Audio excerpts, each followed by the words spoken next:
My Lords, it not being convenient for Her Majesty personally to be present here this day, she has been pleased to cause a commission under the Great Seal to be prepared for proroguing this present Parliament.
Let the Commons know that the Lords Commissioners desire their immediate attendance in this House to hear the Commission read.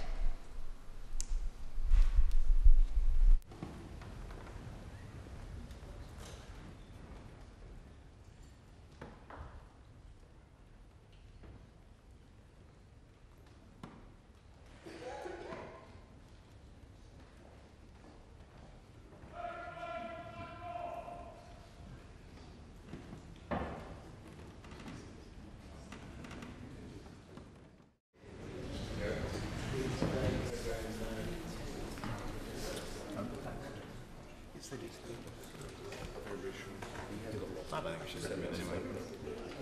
Go away. You stop for a loo break. Yeah. Kit Kat.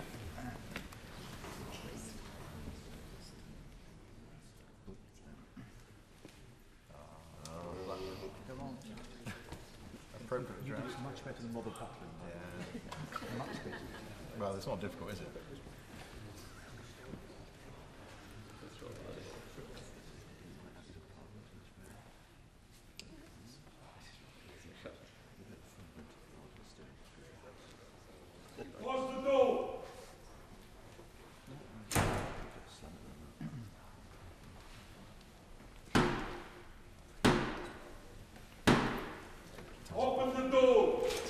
Blackrod! Yeah.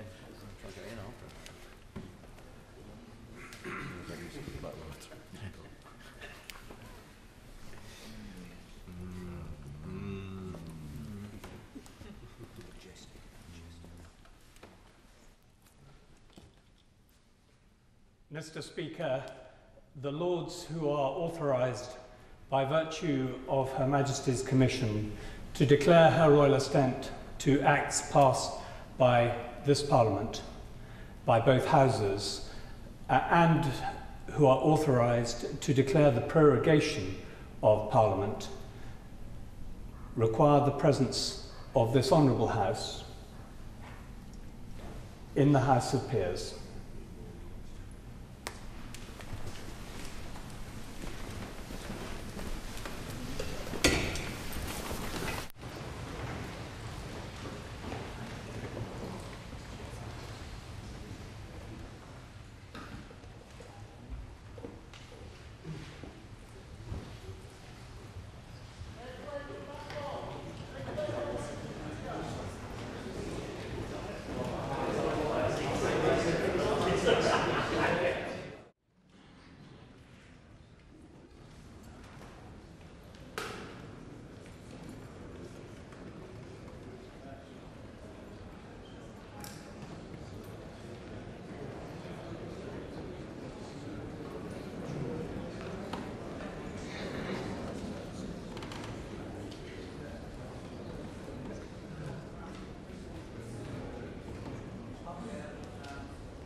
the House of Commons.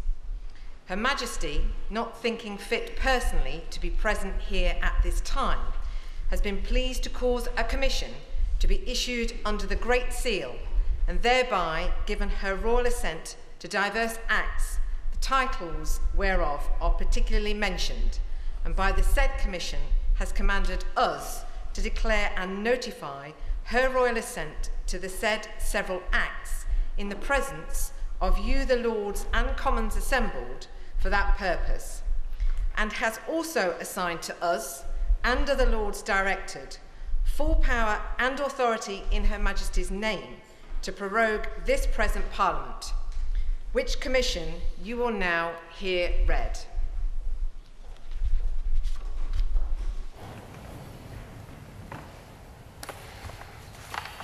Elizabeth II, by the grace of God, of the United Kingdom of Great Britain and Northern Ireland, and of our other realms and territories, Queen, Head of the Commonwealth, Defender of the Faith, to our right trustee and right well-beloved, the Lords spiritual and temporal, and to our trustee and well-beloved, the knights, citizens and burgesses of the House of Commons, in this present Parliament assembled, greeting.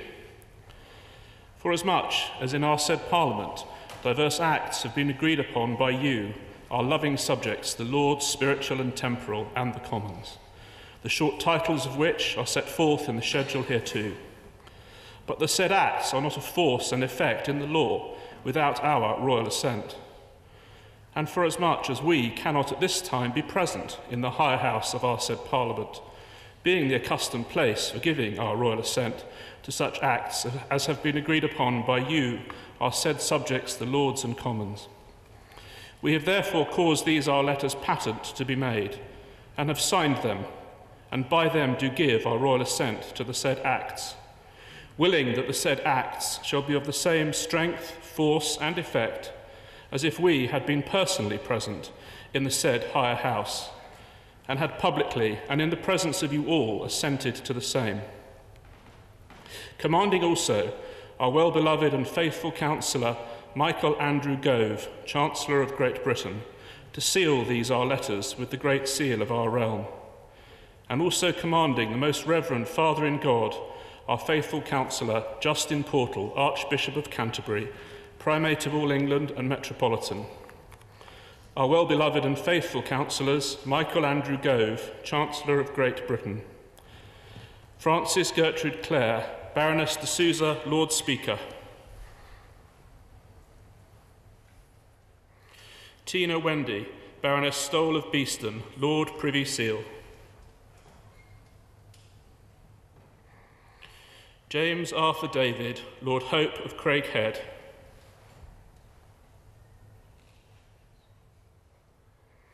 James Robert, Lord Wallace of Tankernes,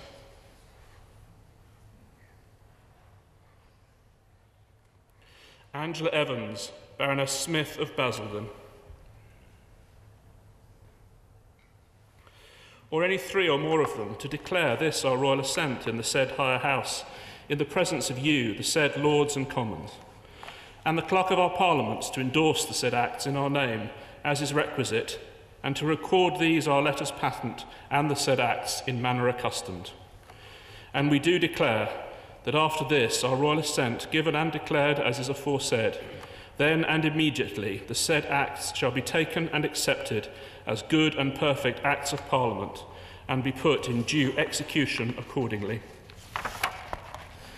And whereas we did lately for divers difficult and pressing affairs concerning us, the state and defence of our United Kingdom and Church, ordain this our present Parliament to begin and be holden at our city of Westminster, the 18th day of May in the 64th year of our reign, on which day our said Parliament was begun and holden, and is there now holden. Know ye that for certain pressing causes and considerations, us especially moving, we have thought fit to prorogue our said Parliament. We therefore, confiding very much in the fidelity, prudence and circumspection of you, our commissioners aforesaid, have, by the advice and consent of our council, assigned you our commissioners, giving to you, or any three or more of you, by virtue of these presents, full power and authority in our name to prorogue and continue our present Parliament at our City of Westminster aforesaid, from Wednesday the 11th day of May, Thursday the 12th day of May, or Friday the 13th day of May, until and unto Wednesday the 18th day of May, there then to be holden. And we command you that you diligently attend the premises and effectually fulfil them in manner aforesaid. We also strictly command all and singular our archbishops, bishops, lords, baronets, knights, citizens and burgesses, and all others whom it concerns to meet at our said Parliament by virtue of these presents, that they observe, obey and assist you in executing the premises as they ought to do. In witness whereof, we have caused these our letters to be made patent. Witnessed ourselves at Westminster, the 12th day of May, in the 65th year of our reign, by the Queen herself, signed with her own hand.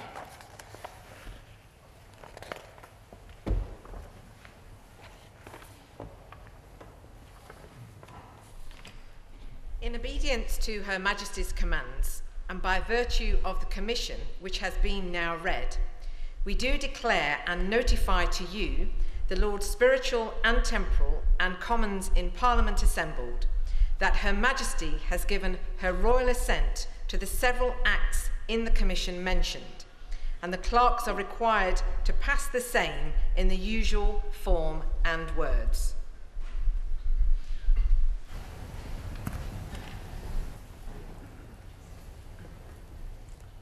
Driving Instructors Registration Act. Lorraine Levolt. Criminal Cases Review Commission Information Act. Lorraine Levolt. House of Commons Members Fund Act. Lorraine Levolt. Immigration Act.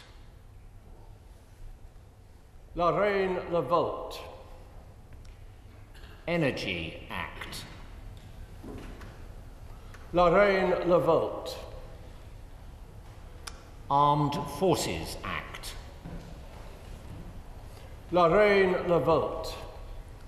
Housing and Planning Act. Lorraine Levolt.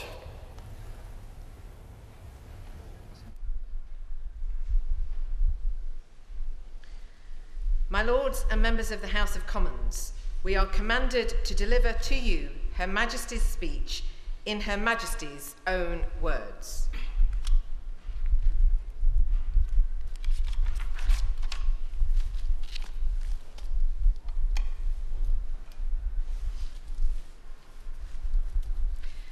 My Lords and members of the House of Commons, my government's legislative programme has pursued a one-nation approach, helping working people by supporting aspiration and opportunity. My ministers have continued in their long-term plan to deliver economic stability and security at every stage of life. To this end, work has continued to bring the public finances under control and to reduce the deficit. To support working people, legislation was passed to guarantee that key taxes would not rise during this Parliament, to ensure that those working 30 hours a week on the national minimum wage will not pay income tax, and to increase the provision of free childcare to working families.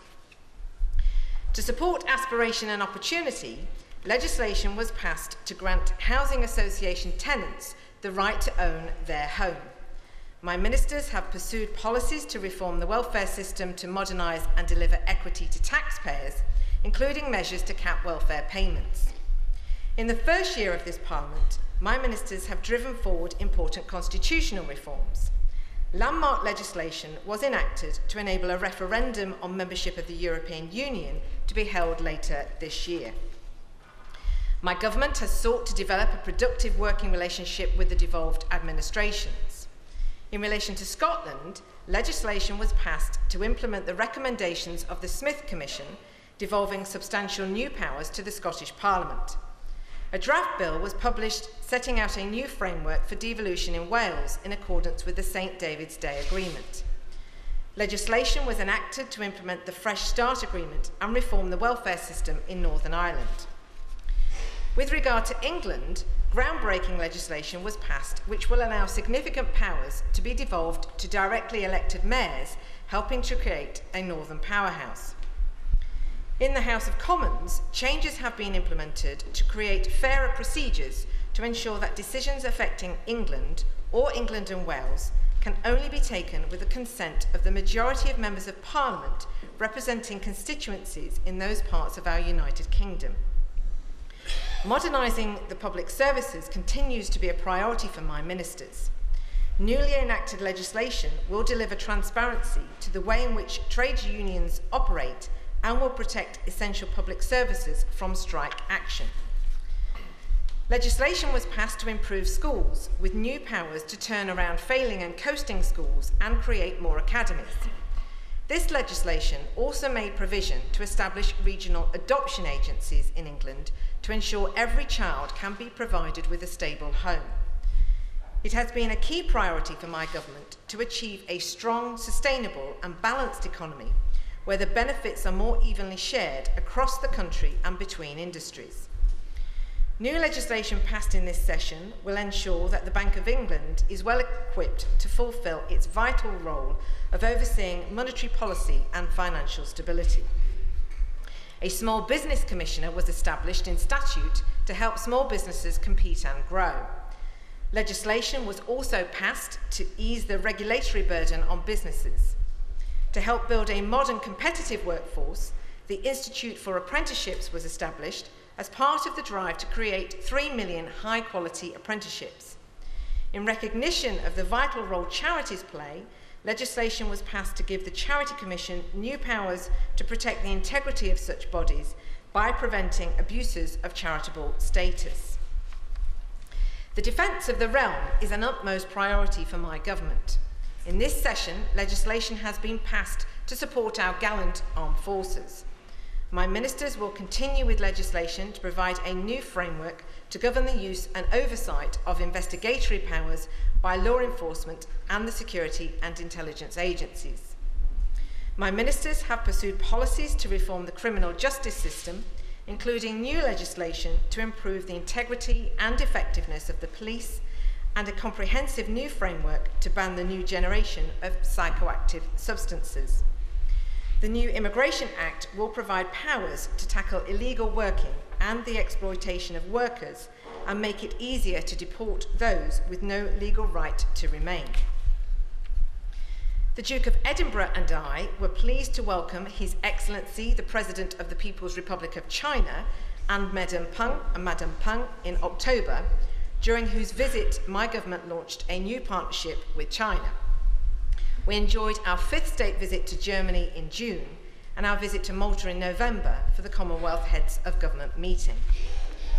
My government has continued to play a leading role in world affairs, promoting British interests and values and protecting British citizens abroad, including in response to terrorist attacks in Tunisia, France, Belgium and elsewhere. My ministers have been at the forefront of the European Union and international response to Russian aggression in Ukraine, successfully ensuring the maintenance of tough sanctions. My government has played a leading role in the global coalition against Daesh and co-hosted the London Syria Conference, which secured commitments to help refugees in Jordan, Lebanon and Turkey. With European Union and other international partners, my ministers have worked to address irregular migration across the Mediterranean and its causes. The United Kingdom played a key role in delivering the Paris Climate Change Agreement. Members of the House of Commons, I thank you for the provisions which you have made for the work and dignity of the Crown and for the public services. My Lords and members of the House of Commons, I pray that the blessing of Almighty God may rest upon your councils.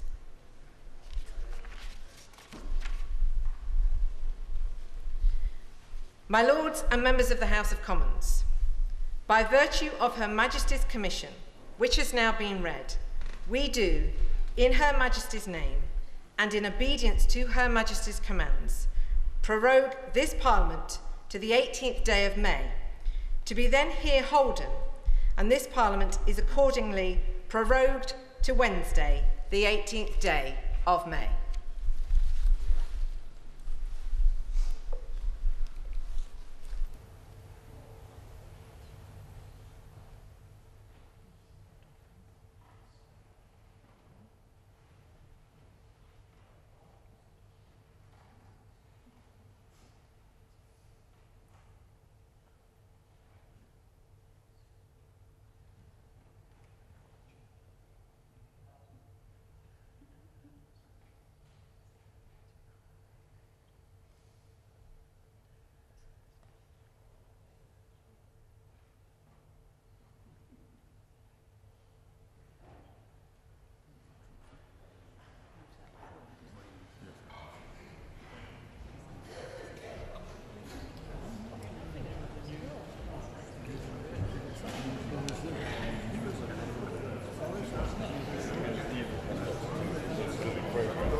Order. I have to acquaint the House that the House has been to the House of Peers, where a commission under the Great Seal was read, authorising the Royal Assent to the following acts: Driving Instructors Registration Act 2016. Very good. Criminal Cases Review Commission Information Act 2016. House of Commons Members Fund Act 2016. Immigration Act 2016. Energy Act 2016. Armed Forces Act 2016. Housing and Planning Act 2016. I have further to acquaint the House that the Baroness Stowell of Beeston, one of the Lords Commissioners, delivered Her Majesty's most gracious speech to both Houses of Parliament in pursuance of Her Majesty's command. For greater accuracy, I have obtained a copy and also directed that the terms of the speech be printed in the journal of this House. Copies are being made available in the vote office.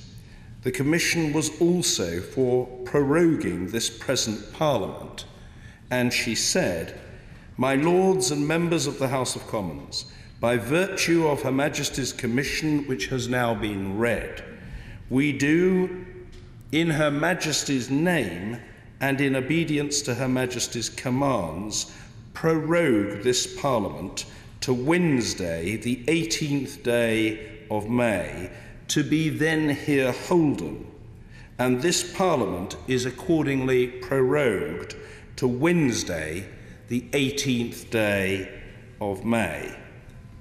Order.